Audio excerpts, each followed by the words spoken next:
never to overtime. OT, baby. So a lot of feedback on my Twitter feed after I was calling myself Liz Carlisle. You know, like Loretta Lynch, the former AG. She sent out her emails with a little alias.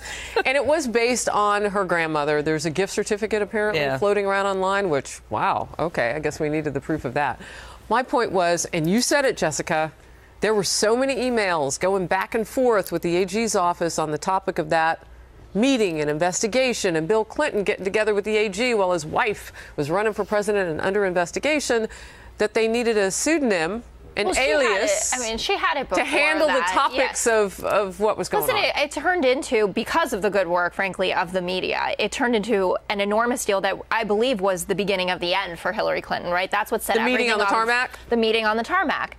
Because Loretta Lynch then had to say, what did she myself say? From this. I gave it over to James Comey, right? We know what happened when James Comey came out there and non-indicted her, right? And by the way, she never did recuse herself. Well, no, she did remove herself from that investigation. Those are two different words. Sorry, she was not involved in it. She didn't actually recuse herself. She did step back, but she didn't recuse herself. But that's right. She wasn't involved in it anymore. She said James Comey is handling this. Can I ask you a question? How common is it for government officials to use aliases in emails? Well, I think the big question is how many different ones did she have, and was she doing it for different purposes? Is it common for government? Is it common for government officials to use aliases? Look, I can understand the high-profile people having a name that you wouldn't just automatically guess. But the question's going to become: is there Loretta.Lynch, at whatever the address is, and she was doing some on this and some on that?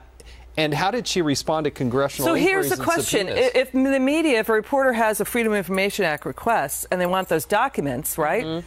But they're using aliases, isn't that an end run around FOIA? It's for the person. So if I sent a subpoena or a Freedom of Information Act or just a congressional request, it's to the person, whatever address that is. You should be getting the alias. You said it was still a government address. Absolutely. No one's disputing that. And from my understanding, it actually is quite common for representatives and especially cabinet secretaries, et cetera, to have alias emails and even private emails. We learned all about this during the Hillary Clinton debacle, that people are using Gmail.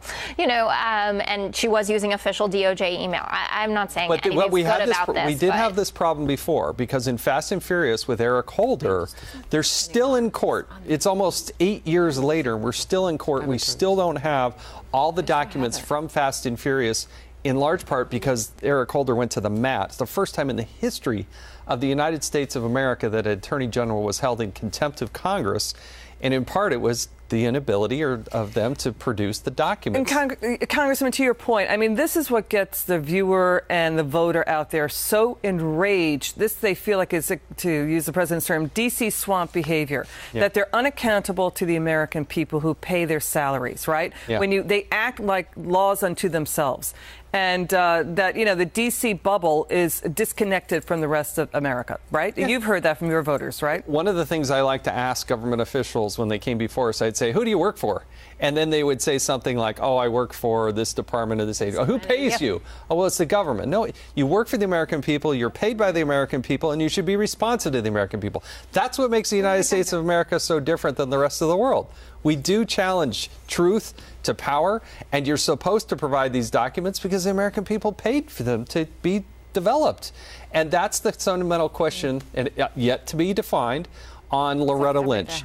Was she hiding something? Was there duplicity? Did she have something that was non-responsive? Well, there's a whole feel of the Obama administration that, we are going to talk down America, but we're going to do these underhanded, behind-the-scenes kind of things with spreading intelligence around to 17 And remember, agencies, the first time... using aliases and the like. And the problem in this case, the one thing where there's a real problem is there's a legitimate Freedom of Information Act request, and the response, the official response from the Department of Justice was, there are no responsive documents.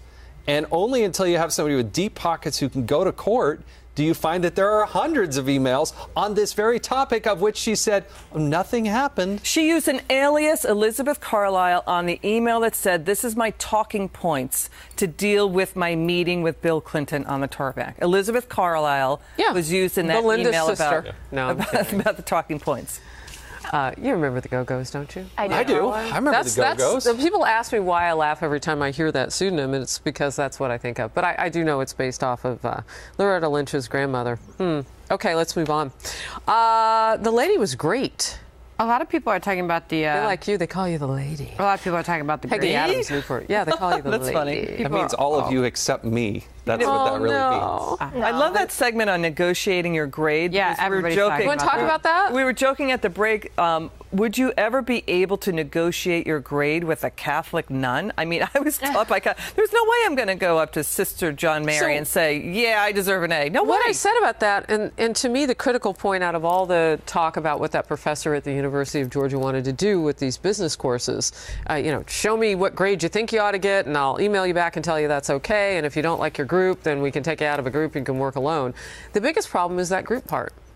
Because if you don't have the intestinal fortitude, because you didn't practice it as a youngster, to negotiate a better grade eye to eye with that nun that you mentioned, if you don't have the ability to resolve conflict with difficult people that may be in your classes or at work. I still haven't learned how to do that. I didn't even know you could do it. It speaks to the issue of whether or not you can rise.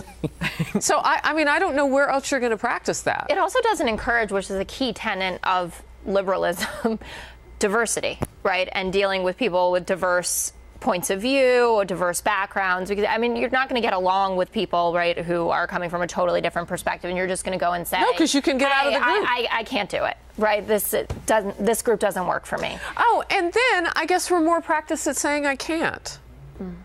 I did have a problem with group projects. I did not like them because I did kind of feel like, I think I heard Shannon Bream say this earlier. Like, I loved math. And whenever there was like a group project, especially like geometry or something like that, it's just like, just let me do it, okay?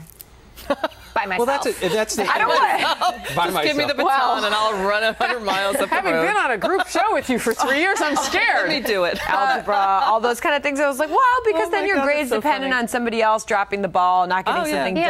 done. And then I always kind of end up doing their stuff. You know what I'm talking about, Why right? did you like geometry? I liked math, all math. I just kept taking calculus as far as I could go. Really? Yeah. Well, I still want to know what your alias was. I'm convinced grade you had did an you get? alias. I'm changing the subject. I always got A's. Saw that. It was really Math, I always got A's. The worst grade I ever got in all of my schooling, high school, college, was Latin. My dad pushed me to take a Latin course, and it was such a pain. Props to Pops. It I'm was glad he very did that. difficult. To this day, it's been useful, but it was not good for my It's GPA. so good for your SATs, and you know the root of everything. To answer your question, I don't really have an alias, but when I'm around, the Riddler. No, when I'm No, I'm around kidding. Trey Gowdy, he's usually teasing me about how fat I am. That's what he keeps. What? Oh yeah, all What the does he time. call you? He would introduce me like this. He said, "Yeah, we're here with Jason Chaffetz, and gosh, he got on that Jenny Craig, but fortunately he defeated it. He beat it back."